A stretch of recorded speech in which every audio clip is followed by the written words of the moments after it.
ಭಕ್ತಿಯ ಮೂಲಕ ಸಮಾಜದಲ್ಲಿ ಸುಧಾರಣೆ ತರಬೇಕು ಅನ್ನೋ ಮಹತ್ತಾದ ಕನಸು ಕಂಡ ಒಬ್ಬ ಕ್ರಾಂತಿಕಾರಿ ಅವರೇ ಬಸವಣ್ಣ. ಇವರು 12ನೇ ಶತಮಾನದಲ್ಲಿ ಇಂದಿನ ಕರ್ನಾಟಕದ ಬಾಗಲಕೋಟೆ ಜಿಲ್ಲೆಯ ಬಸವನಬಾಗೇವಾಡಿಯಲ್ಲಿ ಜನಿಸಿದರು. ಅವರ ತಂದೆಯ ಹೆಸರು ಮಾದಿಗೆರೆಯ್ಯ ಹಾಗೂ ತಾಯಿಯ ಹೆಸರು ಮಾದಾಲಾಂಬ. ಅವರು ಶೈವ ನಂಬಿಕೆಯನ್ನು ಹೊಂದಿದವರು. ಆದರೆ ಬಸವಣ್ಣನವರು ಬಾಲ್ಯದಿಂದಲೇ ಆಚಾರ ವಿಚಾರ, ಜಾತಿ ಭೇದದ ವಿರುದ್ಧ ಚಿಂತೆ ಮಾಡುತ್ತಿದ್ದರು.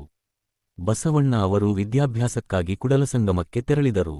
ಅಲ್ಲಿನ ಗುರುಗಳನ್ನು ಮಾರ್ಗದರ್ಶಕರಾಗಿ ತೆಗೆದುಕೊಂಡು ಶಾಸ್ತ್ರಗಳಲ್ಲಿ ಪರಿಣತಿ ಪಡೆದರು. ಆದರೆ ಇವರು ಕೇವಲ ಪಾಠಶಾಲೆಯ ವಿದ್ಯೆಯಲ್ಲಿ ತೃಪ್ತರಾಗದೆ ಜೀವನದಲ್ಲಿ ಧರ್ಮವೆಂದರೇನು, ದೇವರ ಅರ್ಥವೇನು, ಸಮಾಜ ಏಕೆ ಬೇರೆ ಬೇರೆ ವಿಭಾಗಗಳಾಗಿ ವಿಭಜನೆಗೊಂಡಿದೆ ಎಂಬಂತೆ ಹಲವು ಗಂಭೀರ ಪ್ರಶ್ನೆಗಳನ್ನು ಕೇಳುತ್ತಿದ್ದರು. ಬಸವಣ್ಣನವರು ಕಲ್ಯಾಣದ ಚಾಲುಕ್ಯರ ಅರಸ ಬಿಜ್ಜಳದೇವ ರಾಜಧಾನಿಗೆ ಬಂದು ಪ್ರಧಾನಮಂತ್ರಿಯಾಗಿ ನೇಮಕಗೊಂಡರು. ಆದರೆ ಈ ಸ್ಥಾನ ಆಸಾವಾಯಿಯಾಗೆ ಅಧಿಕಾರದ ತೃಷೆಯಿಂದಲ್ಲ, ಬದಲಾವಣೆಯ ಕನಸನ್ನು ಸಾಕಾರಗೊಳಿಸಲು ಒಂದು ವೇದಿಕೆಯಾಗಿತ್ತು. ಅವರು ತಮ್ಮ ಅಧಿಕಾರವನ್ನು ಜನಪರ ಧಾರ್ಮಿಕ ಚಟುವಟಿಕೆಗಳಿಗೆ ಬಳಸಿದರು. ಬಸವಣ್ಣನವರು ಸ್ಥಾಪಿಸಿದ ಅನುಭವ ಮಂಟಪ ಎಂಬ ವೇದಿಕೆ ಒಂದು ಆಧುನಿಕ ಸಂಸದೀಯ ವ್ಯವಸ್ಥೆಯ ಮೊದಲ ರೂಪವಾಯಿತು.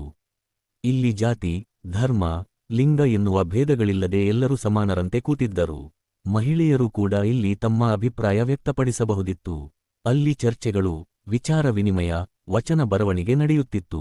ಇವರು ಸೇರಿದಂತೆ ಅಕ್ಕ ಮಹಾದೇವಿ, ಅಲ್ಲಮಪ್ರಭು, ಚನ್ನಬಸವಣ್ಣ, ಸಿದ್ಧರಾಮ ಕೂಡ ಪಾಲ್ಗೊಂಡಿದ್ದರೆ